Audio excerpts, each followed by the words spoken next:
Hello and welcome. I am Hina Gambhir, and joining us today on Times Network is a very special guest, Mr. KP Mahadev Swamy, who is the Chairman and Managing Director at NBCC. Sir, thank you very much for joining us here on Times Network. Firstly, congratulations. A 25% increase in the consolidated net profit for the December quarter. What will you attribute this kind of a growth to? Great first 9 months for the current financial year? Up to 9 months, we have achieved 25% growth in profit. So for the end of year, this year, at least minimum 25 to 30% PAT will be increasing, and we will going to achieve the turnover of around 12,000 crores.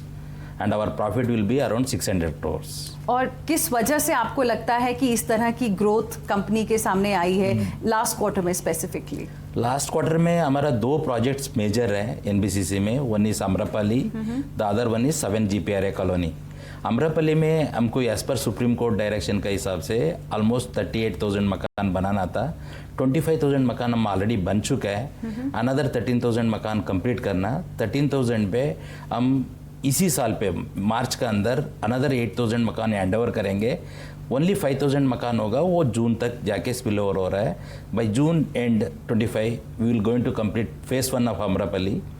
Phase 2 का 6 package का tender already हमने award कर चुका है. Recently tender call किया था bulk cell के लिए. उसमें 1200 मकान बल्क सेल में बेचा. उससे 3,200 करोड़ रुपीस रेवेन्यू जनरेट हो रहा है. दिस इज द मतलब highest sale in I think Noida, greater Noida area. That's interesting. And ये अभी जो आपके प्रोजेक्ट्स हैं, क्या आपका फोकस सिर्फ PSUs को लेकर ही है कि लेकिन आम्रपाली की सक्सेस के बाद आप प्राइवेट सेक्टर की तरफ और ज़्यादा जाएंगे? सरकारी आवास निर्माण एवं वित्त निगम, उनका साथ भी हमें एक MOU साइन किया हुआ है. उन्होंने भी 8-10 साल पहले कुछ 400 एकड़ लैंड लिया हुआ है, बट उसका डेवलपमेंट हो नहीं रहा है. It is a cooperative society making housing for cooperative society members. उसका साथ भी MOU किया हुआ है. इसलिए private cooperative society and government, central government, PSU सबका साथ हम काम कर रहे हैं. Interesting. So you are expecting it to get even better. आपकी अगर ऑर्डर बुक की बात की जाए तो 1 lakh crore is the amount, is the number that you have already surpassed on a consolidated basis. अगर कुछ इंपॉर्टेंट प्रोजेक्ट्स की बात करें तो आप हमें बताइए कि किन किन पे अभी आप काम कर रहे हैं. आम्रपाली की अगर आपने बात की, आम्रपाली होम बायर्स के लिए, हजारों होम बायर्स के लिए एक डिसअपॉइंटमेंट रहा था एक समय पर, लेकिन अब एक आशा की किरण कहीं नजर आ रही है. उसका अभी क्या स्टेटस है? कितने समय में सारे जितने भी यूनिट्स थे वो फुली डेवलप हो जाएंगे? अमरापल्ली जब NBCC टेक ओवर करेगा तो क्या होगा इसका फ्यूचर पता नहीं था. बिकॉज हमारे अमरापल्ली से टेस्ट प्रोजेक्ट था. सो पता नहीं था कितना काम बाकी है, कैसे फंड अरेंज करना, ये सब चैलेंजेस था. उस चैलेंजेस सारे ख़त्म हो गया. एंड होम बायर्स इंतज़ार कर रहा था 8-10 साल से उनका मकान चाहिए. उन लोग पूरा पैसा कई लोग पेमेंट कर चुका है, इंटरेस्ट पे कर रहा है, EMI पे कर रहा है, HRA पे कर रहा है. उन लोग को मकान नहीं मिल रहा था. सो उन लोग को ऑलरेडी हम लास्ट 2 साल से मकान हैंड ओवर करना चालू किया. अभी तक हम ऑलमोस्ट 25,000 मकान कंप्लीट कर चुका है. अनदर 13,000 मकान कंप्लीट करना. बाय मार्च हम 8,000 मकान कंप्लीट कर लेंगे. बाय होपफुली 25 जून हम सारे मकान अमरपल्ली का फेज 1 का कंप्लीट कर रहे हैं. फेज 2 में 8,000 मकान बनाना. उसमें अभी रिसेंटली हम कल परसों उसका लॉन्च किया था सेल का, बल्क सेल. 800 यूनिट एक ही दिन में हमने एक बल्क बायर को बेचा हुआ है. सो हमारा अमरापल्ली में मेजर ये चैलेंजेस था फंड्स अरेंज करना. Now I think bulk sale करने के बाद में हमका फंड्स का भी इशू सॉर्ट आउट हो जाएगा. तो ये जो तेज़ी आई है काम में कोविड के बाद खास करके, और प्रोजेक्ट्स भी जो नए आ रहे हैं, इसके बारे में थोड़ा सा बताइए कि क्या आप एक फोकस्ड अप्रोच से काम कर रहे हैं? आप स्पेसिफिक प्रोजेक्ट्स को देख रहे हैं जिनमें पोटेंशियल है? किस तरह से प्रोजेक्ट्स जो हैं आपको मिल रहे हैं या आप उनको पिक कर रहे हैं? एक चीज़ इन्हें मैं बताना चाह रहा हूँ. अप टू 2018 तक NBCC कंटिन्यूसली आउटस्टैंडिंग परफॉर्मर था. 18 का बाद में अप टू लास्ट ईयर हम वेरी गुड परफॉर्मेंस था. ड्यू टू कोविड सारे इंडस्ट्री हिट हुआ था, उसमें NBCC भी सफ़र था. अभी कोविड ख़त्म हो चुका है, हमारे पास स्किल्ड मैन पावर है, वी हैव कैपेबिलिटी एंड आपका हमारा पास अभी वर्क ऑर्डर इसीलिए मिल रहा है, वी आर कमिटिंग द जो जॉब्स है वो टाइमली कंप्लीट कर रहा है, विथ क्वालिटी के साथ कर रहा है, इसीलिए ट्रस्ट हो रहा है।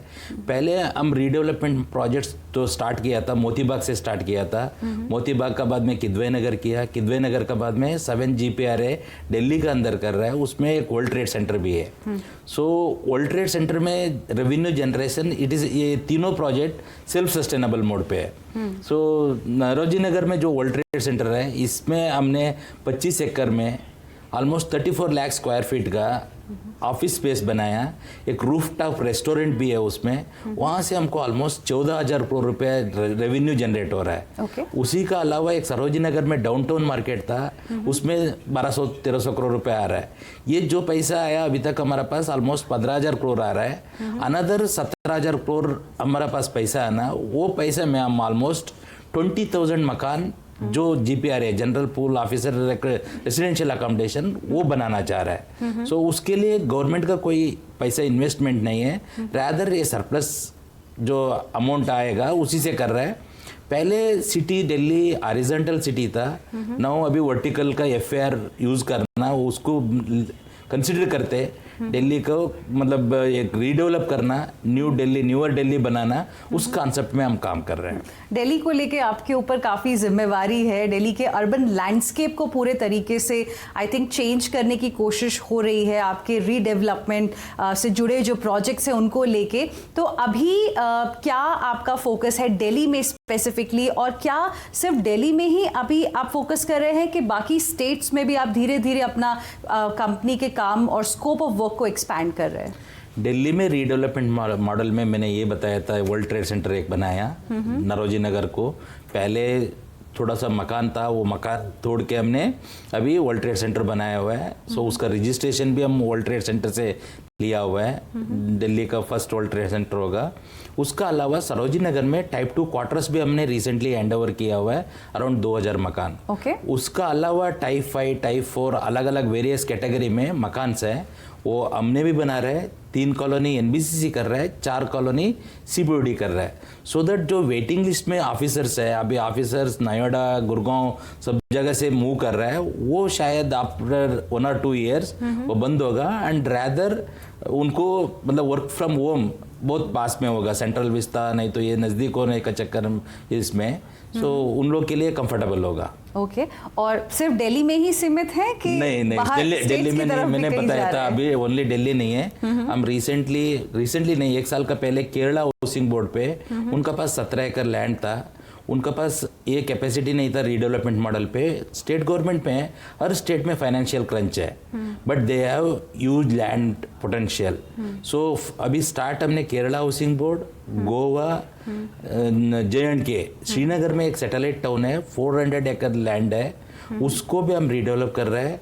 एंड अदर स्टेट में भी बहुत सारा स्टेट पे अभी हमारा टॉक चल रहा है, होपफुली 1 or 2 स्टेट से और काम मिल सकता है। सो उसमें हम काम कर रहे हैं। हर स्टेट पे रीडेवलपमेंट बहुत ही ज़रूरी है, एसेंशियल है। इसीलिए ज़रूरी है, जो पहले बनाए हुए मकान वो पुराना है, 50-60 साल का पहले का है, उसका मेंटेनेंस के लिए ह्यूज फाइनेंशियल एक्सपेंडिचर होगा। एंड सिटी हॉरिजॉन्टल सिटी था, अभी सारे वर्टिकल सिटी हो रहा है, वर्टिकल ग्रो अप हो रहा है, इसलिए रीडेवलपमेंट मॉडल उन लोग के लिए विन विन सिचुएशन उनको, और NBCC को एक सर्विस प्रोवाइडर है, हम प्रोजेक्ट मैनेजमेंट कंसल्टेंट्स में काम कर रहा है, we are taking some PMC fees, so that उनको नया मकान नया फैसिलिटी के हिसाब से, बिकॉज पहले एक सिंगल बेडरूम का मकान होता था, नहीं तो उधर कोई वॉशिंग मशीन फ्रिज ये सब रखने का जरूरत नहीं था। नया डिमांड के हिसाब से नया रिक्वायरमेंट है आफ्टर 60-70 ईयर्स, उसका हिसाब से हम मकान बना के दे रहे हैं। एक सवाल और, जैसे आप बता रहे हैं कि पहले हॉरिजॉन्टल लैंडस्केप रहता था अर्बन एरियाज में स्पेसिफिकली, लेकिन अब हम वर्टिकल जा रहे हैं, we are going towards high rise buildings perhaps. So क्या कहीं ना कहीं जो एक दिल्ली का लैंडस्केप है, is it ready for change like this? Definitely अभी हम वर्टिकल जाते जाते सर्विसेज भी कर रहे हैं। पहले क्या होता था, हम सारे चीज बाहर छोड़ता था, सपोज एग्जांपल मैं बता रहा हूँ, वेस्ट बाहर जाता था, ड्रेनेजेस वाटर बाहर जाता था। अभी Motibagh colony net zero colony है, सो वहाँ सॉलिड वेस्ट भी हम उधर ही यूज मतलब ये कर रहे हैं, रीयूज कर रहे हैं। एंड इवन पेड़ का पत्ता है उसको भी हम उधर ही ये करके रीडेवलप मतलब यूज करके नेट जीरो कॉन्सेप्ट में कर रहे हैं। सो कोई सॉलिड वेस्ट नहीं जाएगा। एसटीपी हर प्रोजेक्ट में हम इन उधर ही एसटीपी लगा रहे हैं, रेन वाटर हार्वेस्टिंग लगा रहे हैं, सो दैट जो नेचुरल रिसोर्सेस है उसको वेस्ट नहीं कर रहे हैं, रैदर हम वही प्रोजेक्ट में वही रिसाइकल यूज कर रहा है। That's interesting because we don't want like a Mumbai kind of a situation in Delhi. No, absolutely no. So we don't want to go मतलब हाई राइज में स्काईलाइन तक नहीं जाएंगे, G+9 10 पे करेंगे। सो नो प्रेजेंट ट्रेंड पे कोई भी मतलब नीचे जमीन पे उसको वॉच करो ये करो वो सब नहीं करना चाहता है। ये protected society high rise building का कॉन्सेप्ट है। वी आर नॉट गोइंग मतलब टू हाई, ओनली G+9 10 वहाँ तक दिल्ली में करने का कोशिश करो।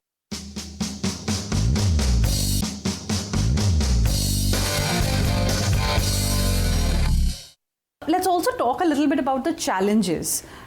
क्या क्या challenges आपको face करने पड़ते हैं, especially अब because आपका order book भी बढ़ रहा है, काम भी ज़्यादा है and government का एक vision भी है विकसित भारत by 2047, pressure भी है उधर से थोड़ा सा, environment का भी ख्याल रखना है. So what are the challenges that you're facing right now? जैसे हमारा honourable prime minister Narendra Modi जो बोल रहे हैं विकसित भारत, मेक इन इंडिया, हमने जितना भी बिल्डिंग दिल्ली एनसीआर में बना रहा है नहीं तो अक्रॉस इंडिया बना रहा है वो मेक इन इंडिया प्रोडक्ट से बन रहा है एंड हमारा लोकल जो लेबर है उसी से बना रहा है। One of the iconic building अभी हम एनबीसीसी बनाया बोलोगे तो रिसेंटली भारत मंडपम वो भी एनबीसीसी ने बनाया, वर्ल्ड ट्रेड सेंटर एनबीसीसी बनाया।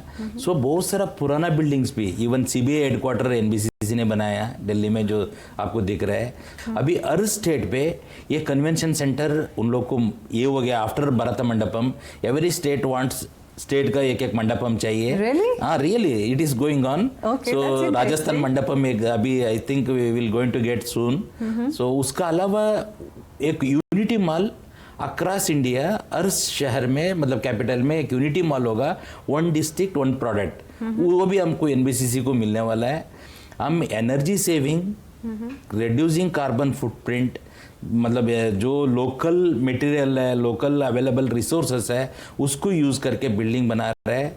कंसिडरिंग फ्यूचर आफ्टर 40-50 ईयर्स में भी ट्रैफिक ज़्यादा नहीं होना चाहिए। अभी दिल्ली का रीडेवलपमेंट बनाना बोलेगा तो हम ये प्रपोज कर रहे हैं कि एलिवेटेड कॉरिडोर लेके जाना। सो उसका अलावा जो वर्क फ्रॉम मतलब हम ऑफिस स्पेस जहाँ है उससे ऑलमोस्ट 5-10 किलोमीटर रेडियस में हम उनको रेजिडेंशियल भी दे दे। World trade centre ring road में बनाया हुआ है, उससे अगर आप रेसिडेंट सरोजी नगर में रहते हैं वो पैदल से भी जा सकता है। No need to use vehicle. ये जो दिल्ली का ट्रैफिक कंजेशन है, पोल्यूशन है, इसके ऊपर हम स्टडी कर रहे हैं and I think after 4-5 years ये सब दिल्ली का इश्यूज सॉर्ट आउट हो जाना चाहिए। ओके, आपने भारत मंडपम की बात की और आपने कहा कि उसके बाद बड़ी डिमांड आ रही है स्टेट से कि हमें भी कुछ ऐसा कन्वेंशन सेंटर चाहिए। During G20 there was a lot of focus especially of the Prime Minister towards the northeastern part of the country.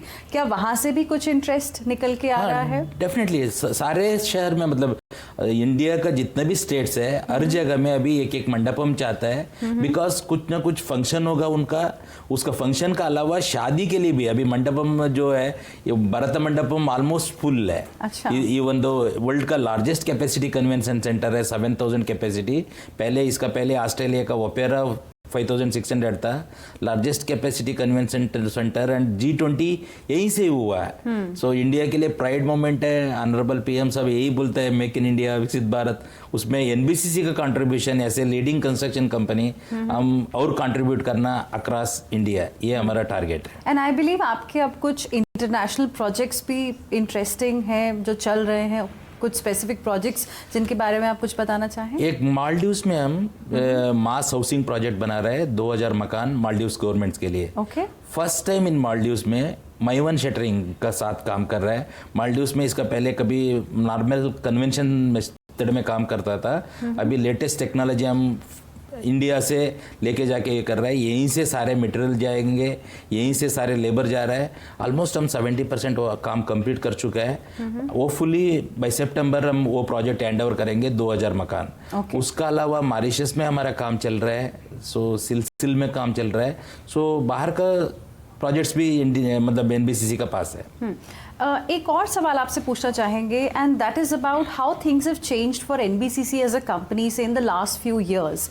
Covid के बाद बहुत चीज़ें बदली, हाउ वी गेट प्रोजेक्ट्स, और इस गवर्नमेंट के आने के बाद 2014 में आने के बाद रेड टेपिज्म जो एक बहुत बड़ा इशू होता था उसमें भी काफ़ी बदलाव आया है। ईज ऑफ डूइंग बिजनेस पे गवर्नमेंट का बहुत ज़्यादा इम्पैक्ट रहा है। NBCC as a company, what all has it seen changing in last few years? जब अमरापली प्रोजेक्ट, अगर 14 का बाद में बोल रहे तो 18 का जब अमरापली आया, ये नया प्रोजेक्ट आया हमारे लिए। सो उससे पहले आपने कभी ऐसा प्रोजेक्ट नहीं किया? ये प्राइवेट प्रोजेक्ट है, रादर सुप्रीम कोर्ट का अंडर में अमराला में काम कर रहा है। अभी तक हम काम कर रहे थे स्टेट गवर्नमेंट सेंट्रल गवर्नमेंट का, बट अमरापली प्रोजेक्ट एक प्राइवेट प्रोजेक्ट, प्राइवेट बिल्डर ने आधा में होम बायर्स को छोड़ के गए थे। सो सुप्रीम कोर्ट एनबीसीसी को काम ये एंगेज किया था। एंगेज करने के बाद में बहुत सारा चैलेंजेस आया। सबसे पहले चैलेंज, पैसा कहाँ से आएगा, मनी कहाँ से आएगा, एंड लोन कौन लेंगे। सो लोन को अरेंज करना बैंक से, ये सारे बहुत सारा डिफिकल्टी था। बट इस डिफिकल्टी को हम, एंड इन्वेंट्री, बहुत सारा मकान, एक मकान दो आदमी को बेचा था। सो बहुत सारा चैलेंजेस थे, बट वो चैलेंज को हम इजीली ये कर पाया बिकॉज हम एनबीसीसी एक रियल एस्टेट कंपनी भी था, बट ऑफ में छोड़ा था पैसा अरेंज करना। उसके लिए बैंकर्स को हम अप्रोच किया।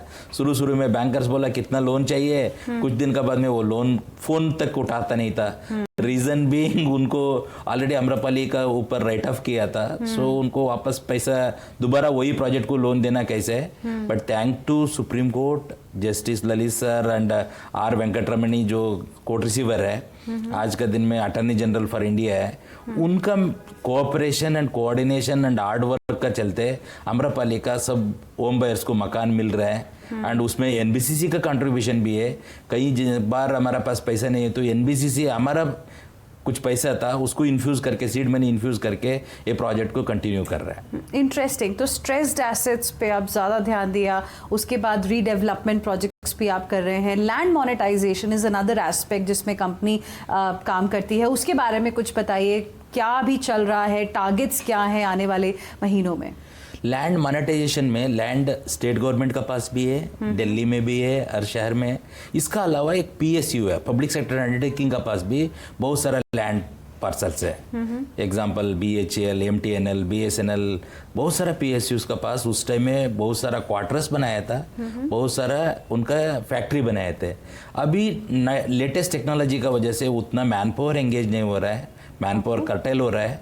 सो टाउनशिप वेकेंट है, इवन फैक्ट्री एरिया भी कम हो रहा है। सो दो चैलेंजेस है, वन इज लैंड को ऐसे छोड़ेगा तो एनक्रोचमेंट का एक इशू आएगा। सेकेंडली वॉच एंड वार्ड कौन करेंगे, और कुछ दिन का बाद में वो डेटोरेट भी होगा बिल्डिंग। उसके लिए हम अभी टेकअप कर रहे हैं। एमटीएनएल का साथ एक एमओयू हुआ है, एमटीएनएल को रीडेवलप करेगा तो वो कंपनी अभी पीएसयूज बहुत सारा लोन लिया हुआ है, लोन का इंटरेस्ट पे कर रहा है। अगर ये रीडेवलपमेंट मॉडल हो जाएगा तो वो लोन क्लियर कर देगा तो उनका इंटरेस्ट नहीं होगा तो बहुत सारा पीएसयू ऑपरेटिंग लेवल में प्रॉफिट आ सकता है। वंस अगेन पीएसयू को प्रॉफिट लेवल पे लेके जाना, उसके लिए एनबीसीसी फोकस कर रहा है। रैदर वी आर डूइंग, मतलब जल्दी से जल्दी जो मॉडल है हमारा 7GPRA मॉडल, अगर पीएसयू में सक्सेस हो जाएगा तो जितने भी लॉस मेकिंग पीएसयू है वो वापस प्रॉफिट में आ सकता है एंड एम्प्लॉयमेंट जनरेशन दोबारा मिल सकता है। कंट्री के लिए जो चाहिए, यंग जनरेशन है उनको एम्प्लॉयमेंट नहीं है, उन लोग को एम्प्लॉयमेंट मिल सकता है। एम्प्लॉयमेंट जनरेशन की आपने बात की, तो जितने प्रोजेक्ट्स मिल रहे हैं एनबीसीसी में, करंट मैन पावर क्या है, आने वाले टाइम में आपको लगता है कि ज़्यादा और बढ़ने की संभावना है? करेंटली एनबीसीसी के पास 1200 एम्प्लॉयज़ है, उसमें 700 इंजीनियर्स है, 150 फाइनेंस का सी है, ICW है, 150 HRM है एंड 200 से 250 सुपरवाइजर कैटेगरी ऑफिस वर्कर्स है। सो ये मेरा प्रेजेंट रिक्वायरमेंट है। फ्यूचर में जैसे मेरा वर्क ऑर्डर बढ़ेगा, नेक्स्ट ईयर का टारगेट है हमारा 15,000 करोड़ रुपए तक टर्नओवर करना, बॉटम लाइन 700-800 करोड़ रुपए पहुंचाना। वो जब पहुंचेगा बोलेगा तो नेचुरली कुछ मैन पावर चाहिए होगा, उसका रिक्रूटमेंट करेंगे। उसका अलावा एनबीसीसी एम्प्लॉयमेंट ऐसे जाएंगे ड्यूरिंग कंस्ट्रक्शन। अमरापली में ऑलमोस्ट 2 करोड़ मैन डेज हम यूज किया हुआ है। 7GPRA में 1.5 crore man days during construction हम यूज किया। उसका अलावा भी वर्ल्ड ट्रेड सेंटर में 20,000 लोग काम कर रहे हैं। सो एम्प्लॉयमेंट का एनबीसीसी का फोकस है। साथ साथ एनबीसीसी इसका अलावा दिल्ली में कक्कड़डुमा में एक रीडेवलपमेंट प्रोजेक्ट कर रहा है, वहाँ ईडब्ल्यूएस के लिए मकान भी बना के दे रहा है। Okay. सो जो पीएम साहब बोल रहे हैं ईडब्ल्यूएस मकान देना, जो स्लम का रिहेबिलिटेशन करना, उसका भी एक फोकस एरिया है, हम उसमें भी काम कर रहे हैं। That's very interesting. और लैंड मोनेटाइजेशन पे एक बार फिर से जा रहे हैं, तो क्या टारगेट्स हैं नेक्स्ट ईयर के लिए? नेक्स्ट ईयर के लिए एटलीस्ट 25 to 30,000 करोड़ का मिनिमम बिजनेस हम सिक्योर करेंगे लैंड मोनेटाइजेशन में। दिल्ली के अंदर बहुत सारे लैंड पार्सल है, दिल्ली का अलावा भी अक्रॉस इंडिया स्टेट गवर्नमेंट के पास, जैसे मैंने पहले भी बोला था, कई जेल जो है वो सिटी का सेंटर पे है।